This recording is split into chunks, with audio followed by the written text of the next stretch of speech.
Hey guys, my name is Chase, and today I'm going to be talking to you about fluctuating bottom dysphoria. A couple of years ago, I made a video about fluctuating dysphoria, and I talked about how sometimes it's okay that you feel extreme dysphoria about some aspect, like your voice or not having surgery, and then other times you're completely fine with your chest, and you're okay with people touching it, and you're okay to not wear a binder. And that's kind of what I talked about. Now, I have realized something. This will be my third video about my desire to possibly in the future maybe want bottom surgery.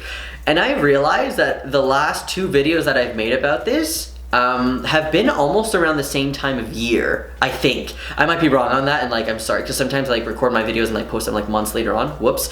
But I remember making a video not too long ago, so maybe a year, I don't know. It was called Feen for the Peen. And I talk about how I really, in that moment, really want bottom surgery. And I really want phalloplasty.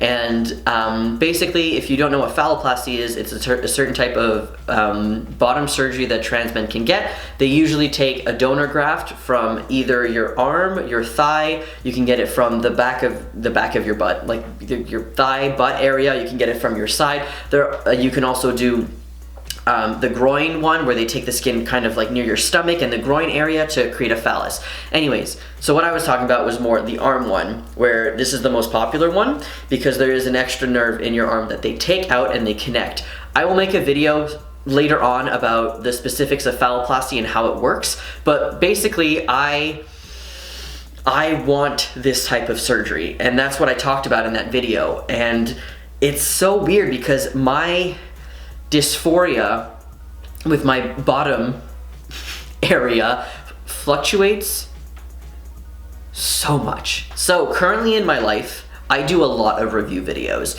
If you've noticed on my channel, for the last 5 months, I have had a lot of unboxing videos, a lot of review videos, a lot of comparison videos about all of these toys that I have. Most of these toys are STPs and packers, but I have a lot that are related to sex.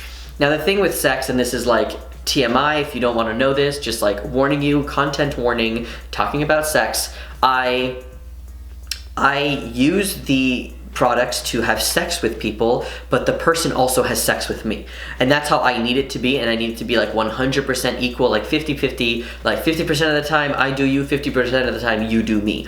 So I know what these products feel like when I give it to someone and how it feels like on me when I'm penetrating someone, but I also know what it feels like when someone is penetrating me. And I love that, and I never want that to go away, because that is a sensation that I really have learned to love and accept, because even though I'm a trans man and I'm not supposed to have these parts and love them, I do have these parts and I love to use them. But there is a difference between I love to use them with I love them.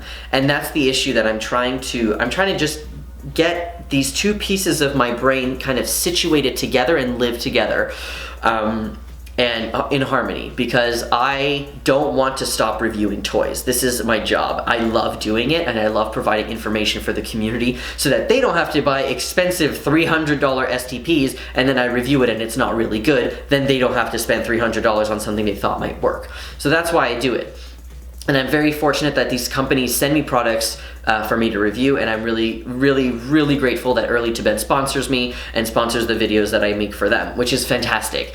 So this part of my life is no problem for me. When I'm having sex with someone, if I have a deep emotional connection with them and I'm comfortable using toys with them, and being the top, because usually if I'm having sex with someone and I don't feel emotionally connected, I'm the one being fucked. I just lie there and I'm just whatever. I don't want to have to do any effort and use things that I'm not comfortable with you because I don't know who you are. So once I find someone that I have an emotional connection with, 100% use all of these toys on me. Let's do it right now. I'll use it on you at the same time as you use it on me. Not really possible. I mean, technically the real dough you can in and out, I guess, but that's not for here. So I love this part, but I also struggle with really wanting phalloplasty.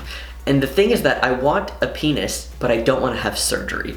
And yeah, obviously that's what everyone's gonna say, but it's very hard for me to accept that I will never have a cis penis. It will never happen, ever. No matter how hard I wish it in my head, it's never gonna happen. And I've had to mourn this idea. I'm still working on that, literally 7 years into this. it's very hard for me to accept that. But I'm working on accepting it, and I'm come to a place where I know I'm never gonna have a cis penis, so I know that I can have phalloplasty, and that's like the second best thing for me. If I'm thinking that the ultimate is a cis penis, but what I've done with this mourning phase of my bottom dysphoria and mourning the fact that I will never have a cis penis is I've completely removed that as an option for me and realized that the only option that is good is phalloplasty, because there's no point in thinking about something I'll never be able to get. Like, I'll never get that, ever. You can't chop off a cis guy's dick and put it on you. It ain't gonna work. So I've accepted that phalloplasty is the number one thing now, and I like it, and it's great. And I know there's a lot of misconceptions about bottom surgery, and I'm not here to give you all of them, but a lot of people think that it doesn't function, you can't have sex, you don't have any sensation, you can't pee, you can't get hard, all of these things. They're all misconceptions. You can get hard if you have a semi-rigid rod, or you have a pump, or a different type of erectile device. You can have balls implanted, you can have sensation, especially if you do the forearm phalloplasty, where they take the extra nerve in your arm, the extra nerve. I mean, they do like microsurgery, so they like attach the nerve. It's just this nerve is, I think, has more sensation than the nerve that they would take from if you did the phalloplasty graft from your thigh. I mean, there's all of these different myths. I'm not here to just talk about that, but I'm telling you that even if you think it's bad, there are so many amazing surgical advances in phalloplasty that have happened in the last 5 years, in the last 10 years, that it is, even the last 2 years, that is definitely something to look into. If you didn't know anything about it, just get informed. But I'm here to tell you that, to me, that is the number one option. And I'm at a place where I really want phalloplasty. There are very high complication rates for certain aspects, and then there are low complication rates for other things. So I'm at a point where I'm very confused on what to do with my body. I don't feel pressure, 0% by society, by the community, by anyone, by myself, I guess, to get a penis because penis equals man. I'm gonna say that outright. Penis does not equal man. To me, 0%. What the fuck is gender? Literally. I don't even identify 100% as male. Like, you could literally categorize me as non-binary, technically. But don't, because I don't identify as that. I just identify as trans, as whatever. But I am at a place where I feel that the bulge that I've had in my pants for the last, 6 years of wearing a packer is, and it's been on and off, by the way. The packer is on and off, and now it's been on for like 2 years, nonstop. That I need it to be permanent part of me. And I don't know how to explain that, and I don't know how to explain it to myself, because I do a lot of self-reflecting. I'm in sociology. I'm doing my master's in sociology. Like, I have taken so many classes on gender and the social construction of society and sexuality and gender and sex. And I've really had to think to myself, do I feel like I need a penis to be a man? And absolutely not. I say that and I want to vomit a little bit. Like, I get kind of queasy. Like, no. That's not it for me. For some people, you need a penis to be a man. That's you. That's your transition. That's your life. You do you. But for me, that's not it at all. For me, it's like, I feel like this body part was supposed to be part of me anyways, and it has been very hard to accept that it is not a part of me. But now that I know that it's an option, that it can't be a part of me, I'm like a girl at a candy shop that has seen her favorite fucking little candy and is like, ooh! I don't know why I just said that. That sounded really weird. A girl at a candy, why did I say a girl? Why did I say a candy shop? Detransitioning, that's why. I'm kidding. I can't get phalloplasty, then might as well just detransition. I will say something though, just so that this video isn't super depressing. I have found something that is amazing, okay? I record a lot of my videos ahead of time, so I don't know when this video is going to be out compared to this next thing that I'm going to be talking about. But Real Magik, which is a prosthetic company for trans men, have these packers, and they have sent me 2 to review. I'm currently wearing one. When this review is out, I will put it in the description. If you still don't see it in the description in a couple of months when you watch this video, please just comment, hey, where's that video? Because I'll link it to you, because I keep forgetting to like link my videos in the description. Sorry. When I wear this packer, it feels like I have phalloplasty. And to me, that's like, I have a penis. It's mine. And that's what it feels like. Yes, it's not connected to me, but there is something that they have said in the past at the Philly Trans Health Conference. If you're gonna plan on having phalloplasty, before you have it, pack big, because you are not used to having something that is that big on you all the time. Because the thing with phalloplasty is you can't have it small and then when you're erect it gets bigger like a cis penis. It doesn't work like that. You're always going to be a shower and not a grower. So I pack with the Mr. Limpy Small, or extra small on some websites. It's small. It's very small. It has big balls, but I've learned to love it and I push it to the side and it's great. But my phalloplasty, whenever I do decide to have it, if I do, will never be that big. So I have found a packer that resembles what phalloplasty will look like in your pants after you have surgery. I have a friend who has had phalloplasty. He sends me pictures of him in his boxers and I look at it and then I look at me with this packer and I'm like, oh my God, this is what I'm gonna look like. It's helping me so much to visualize it. And by doing this, it's making me, can I do this? Do I want to do this?